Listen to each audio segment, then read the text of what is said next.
Hi guys, அன்றைக்கி எங்கள் வீட்டில் வந்து பாயாசம் செஞ்சுருந்தாங்க. சீம்பால் வச்சு எங்கள் சித்தி பாயாசம் செஞ்சு கொடுத்துருந்தாங்க. அதுதான் ரஷ்வின் சாப்பிட்டுட்ருந்தான். சாப்பிட சொன்னால் முட்டி மேலே கால் மேலெலாம் ஊற்றி அதை எடுத்து ஸ்பூனை சாப்பிட்டுட்ருந்தான். எங்கள் அப்பா எங்கள் அம்மா எல்லாம் அதை பார்த்து சிரிச்சிட்டு இருந்தாங்க. அப்புறமேட்டு எனக்கு ரொம்ப போர் அடிக்குதுன்னு சொல்லிட்டு சோயா சங்கு வச்சு நானே ஏதோ ஒரு டிஷ்ஷு ட்ரை பண்ண ஒழுங்காக வரல. அப்புறம் என் அண்ணா அண்ணி வந்து போச்சமல்லிக்கு போயிட்டு எங்களுக்கு கொலுசு வாங்கிட்டு வந்திருந்தாங்க, எனக்கு ரஷ்வினுக்கு அன்னிக்கு. எனக்கு ஆக்சுவலி இந்த டைப் போட தெரியல, அதனால என் அண்ணி எனக்கு போட்டு விட்டுட்டு இருந்தாங்க. அப்புறம் 3 பேரும் கொலுசை மாற்றி மாற்றி பார்த்து சிரிச்சிட்டு இருந்தோம். எனக்கு ரொம்ப பிடிச்சிருச்சு இந்த கொலுசு. நான் வந்து வீடியோ ஃபோட்டோஸ்லாம் எடுத்து என் ஃப்ரெண்ட்ஸ்க்கு காமிச்சிட்ருந்தேன்.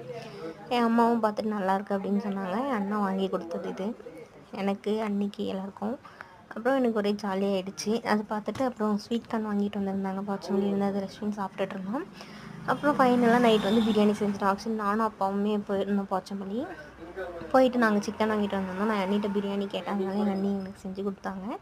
அப்புறம் பிரியாணி சாப்பிட்டுட்டு லாஸ்ட்டாக வந்து ஸ்னாப்சாட் யூஸ் பண்ணி ஃபில்டர் வச்சு வீடியோ எடுத்துகிட்டு இருந்தேன். எல்லோரும் சிரிச்சுட்டு சாப்பிட்டுட்டு அப்புறம் தூங்கிட்டோம்.